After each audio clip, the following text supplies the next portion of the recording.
Hi, everybody. My name's Tori Palmer, as you already probably know. The historical figure that I picked was Martin Luther King Jr. I'm sure you guys have all heard about him. He is the reason why Caucasians and African Americans can be in the same room together, why we can get married, um, why I'm even here, because my mom's white and my dad's black. So he just is an amazing person, and I thought he really deserved to be recognized. A little bit of his history. He was born January 15th, 1929 in Atlanta, Georgia. He was a Baptist minister and social rights activist in the 1950s and the 1960s. He was also in charge of the Southern Christian Conference, and he was a leader of the Civil Rights Movement, which I'm sure everybody knew. He played a huge role in ending the legal segregation of African American citizens in the United States and the Civil Rights Act of 1964 and the Voting Rights Act of 1965. He also won the Nobel Peace Prize in 1964. Now, I found all this information on history.com, but some of it I actually knew already. He also, I'm sure you guys have heard of the Montgomery bus boycott, which started with Rosa Parks, and she was sitting in the front, and a Caucasian person asked her to move to the back, and she didn't want to. Like, she didn't think that was right. She was there first. And that started a whole situation, and she actually was in jail and found guilty for it. And this whole situation was brought to Martin Luther King Jr., and he wanted to do something about it. So this started the Montgomery bus boycott.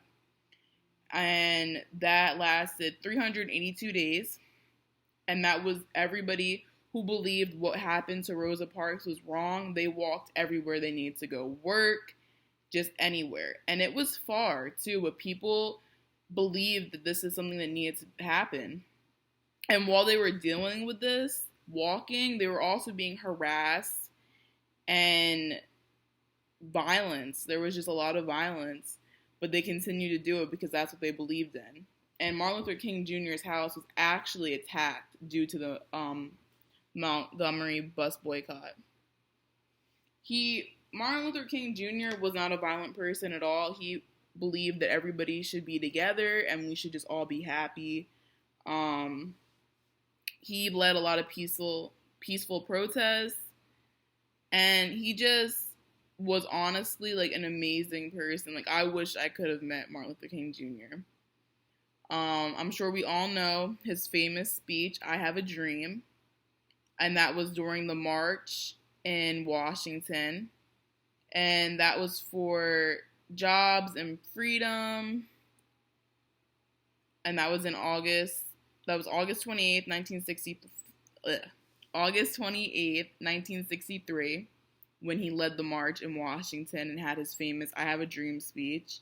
He called for civil and economic rights to end racism. That's what he wanted to do. He wanted civil and economic rights, and he wanted to end racism in the United States. I mean, he truly believed that this is something that needed to happen. So every single day he woke up and he fought. And he had a lot of people by his side that believed in him. And they knew by doing this that they were risking their life every single day. But they continued to do it anyway because it was something they believed in.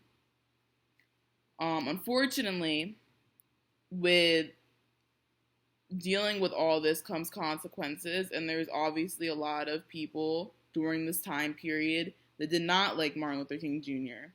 And because of that, he was shot in Memphis, Tennessee on April 4th. And he actually died in the hospital April 4th, 1968. And it's sad to know that he died, honestly, when he could have lived longer, but because of somebody that was against him and, obviously was probably racist and didn't like what he was doing, they ended his life because of it. I just want everybody to acknowledge, Martin Luther King Jr. and how he was such an important person in our history. I mean, I might not even be here today if it wasn't for him. And if I was, and everything that happened didn't happen, my life would not be how it is now. Martin Luther King made it okay for African American and Caucasians to be together. He stopped the segregation. He stopped the separate, you can't sit in the front of the bus, you have to sit in the back. He stopped, there were separate water fountains, like separate bathrooms, separate everything. And now in 2020, today, it's all one. We can all go to the same hair salon. We can all go to that grocery store. We can all go in the bathroom.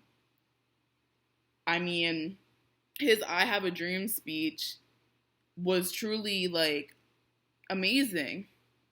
Like, don't judge me by the color of my skin, but by the content of my character. I mean, like, that just shows how much of an amazing person he was, and he's the historic figure I chose because he just played an important role in society. Everything would be so much different if he wasn't there, if he didn't fight the way he did. Well, I hope you guys all enjoyed my speech on Martin Luther King Jr., and maybe you learned something new. But he is truly an amazing and inspiring person, and if you want to read more about him, History.com has everything. Thank you and have a nice day.